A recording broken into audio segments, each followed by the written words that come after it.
traitées, les maladies bucco-dentaires peuvent porter atteinte à notre santé, d'autant plus que certaines d'entre elles présentent un potentiel contagieux et peuvent se transmettre à l'enfant ou à l'adulte. Interrogé par nos confrères de Médizit, le docteur Christophe Lecard, chirurgien dentiste et porte-parole national de l'Union française pour la santé bucco-dentaire, UFSBD, fait le point sur celles que l'on peut attraper par le biais de la salive. L'hygiène bucco-dentaire fait partie des indispensables d'un mode de vie sain. Et pour cause, les bactéries et les résidus d'aliments qui se logent dans notre bouche peuvent entraîner une pléthore de répercussions sérieuses sur notre santé. Caries, gingivite, parodontite. Faisons le point sur ces affections et leur risque de transmission. Que contient notre salive et quel est son rôle? Avant de se pencher sur ces maladies à risque de se transmettre par le biais de la salive, il convient de comprendre certains de ces mécanismes. Composée d'eau, de sels minéraux, d'électrolytes et de protéines, cette barrière protectrice est émise par nos glandes salivaires ainsi que par les glandes annexes présentes sous la muqueuse. Mais à quoi sert-elle réellement? En réalité, la salive est une précieuse alliée de notre hygiène bucco-dentaire, puisqu'elle remplit des fonctions essentielles quotidiennes. Elle régule le pH de la bouche, contribue au maintien de l'équilibre de notre cavité bucco-dentaire et prépare également à la digestion. Et si elle est aussi importante, c'est surtout parce qu'elle contient des facteurs antibactériens qui débarrassent la bouche des bactéries nocives. Son rôle protecteur est également utile pour prévenir la formation de caries, puisque c'est en régulant le pH de la bouche qu'elle permet d'éviter les attaques acides sur notre dentition. Par ailleurs, elle contribue également à la reminéralisation de l'émail.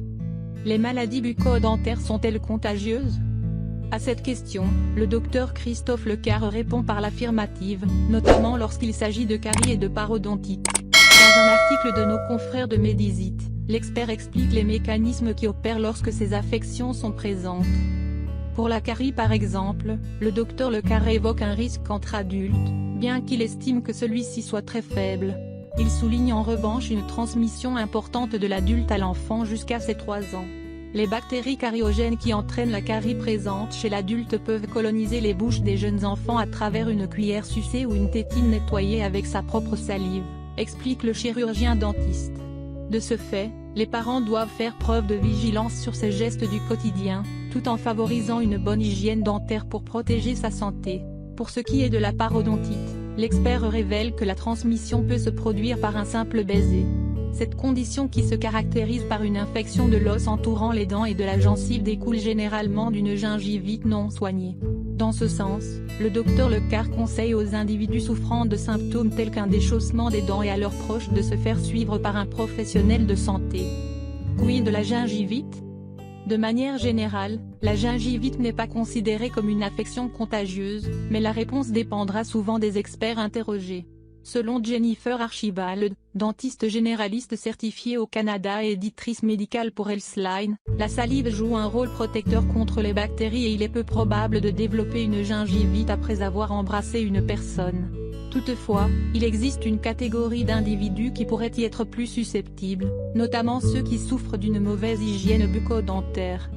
Ces derniers seraient alors plus sensibles aux échanges bactériens pendant un baiser, ce qui, combiné à une mauvaise hygiène, pourrait éventuellement contribuer au développement d'une gingivite.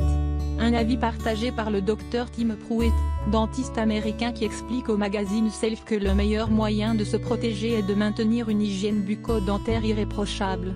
Dans ce sens, quel que soit le type de bactérie qu'une personne introduit dans votre bouche, vous vous en occupez avant que cela ne devienne incontrôlable, conseille l'expert.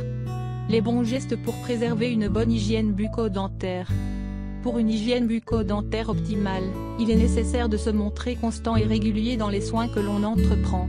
Parmi eux, se brosser les dents 2 fois par jour à raison de 2 minutes pour chaque brossage, changer sa brosse à dents tous les 3 mois, compléter le brossage avec du fil dentaire, privilégier une brosse à dents souple et utiliser la bonne technique pour se brosser les dents.